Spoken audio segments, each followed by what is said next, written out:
Okay, let's dive right into this. Welcome to the Explainer.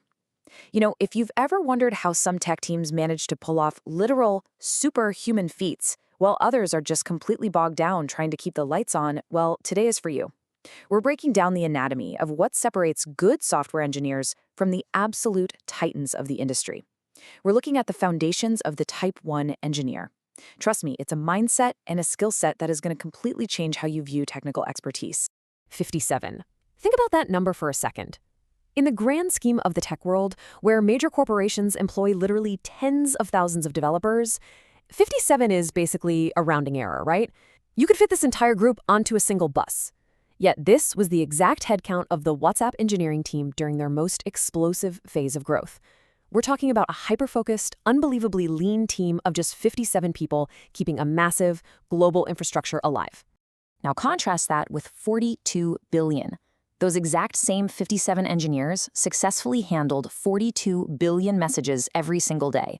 That is the WhatsApp anomaly.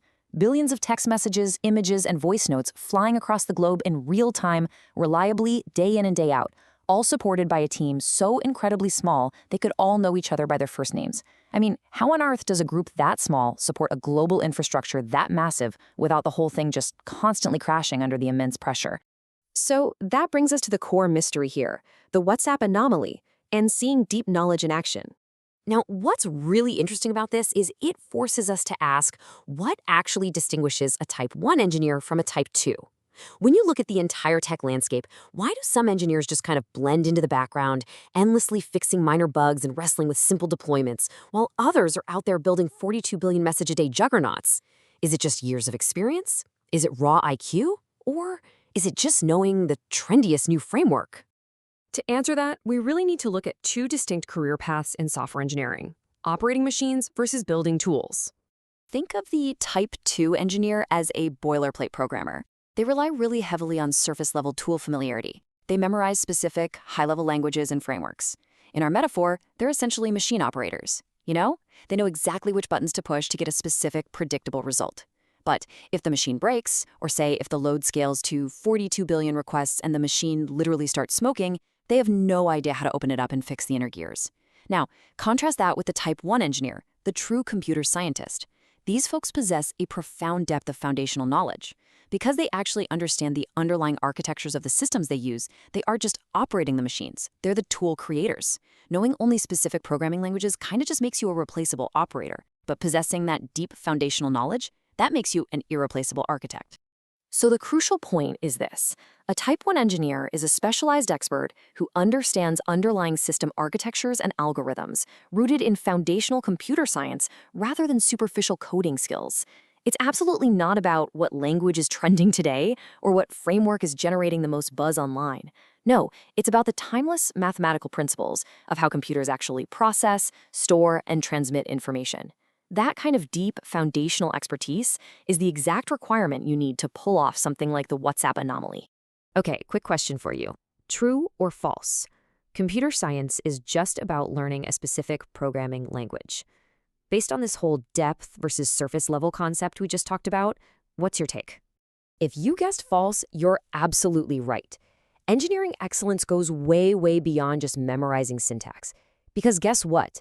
Syntax changes. Languages go completely out of style. But whether you're using C, Rust, or Python, the foundational science of how memory is allocated, how garbage collection operates, and how threads execute, that remains a constant. Mastering the science will always outlast mastering the language. Let's move along and see how this builds into the broader computer science landscape. And this brilliantly illustrates the concrete roadmap for transitioning from a Type 2 operator to a Type 1 tool creator. There are really 4 core branches you need to master. First up is programming. But wait, not a specific language. We're talking about programming logic, utilizing foundational texts like SACP. You're learning how to logically structure execution itself. Second is architecture. You need to understand hardware structures from the basic logic gate all the way up to the CPU, through curriculums like NAND to Tetris. Once you grasp the physical hardware constraints, you move to the third branch, algorithms. By studying resources like Schema, you dive into the mathematical heart of efficiency. You learn why a specific algorithm is slow, not just in theory, but because of how it physically interacts with the CPU cache lines you literally just learned about in the architecture branch. And finally, systems. Understanding operating systems and networking reveals how everything communicates across the entire globe. Mastering these 4 interlocking branches gives you a complete bottom-up understanding of the entire machine, literally from the bare metal right up to the network. So let's bring it all together and look at what it actually takes for becoming a tool creator. To achieve true engineering excellence and build software with a globally impactful footprint, you have to master programming logic, hardware structures, and networking systems. But the golden thread tying all of this together, the big takeaway, is focusing on foundational principles over specific languages. Listen, if you know exactly how network packets are routed through an operating system and how memory behaves at the bare hardware level, you can learn literally any high-level language built on top of it over a single weekend. You become infinitely adaptable. And that is exactly how a tiny team scales up to handle billions of users so effortlessly. It really all comes down to this. True engineering excellence is rooted in foundational principles rather than familiarity with specific programming languages. This isn't just some abstract academic philosophy.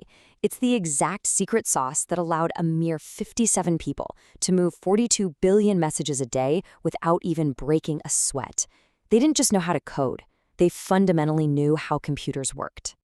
So as you look at your own professional development, your daily tasks, and your future learning goals, you kind of have to ask yourself honestly, are you just operating machines, or are you ready to build the tools? The path to becoming a Type 1 engineer is entirely up to you. Thanks so much for joining us for this explainer, and we'll catch you next time.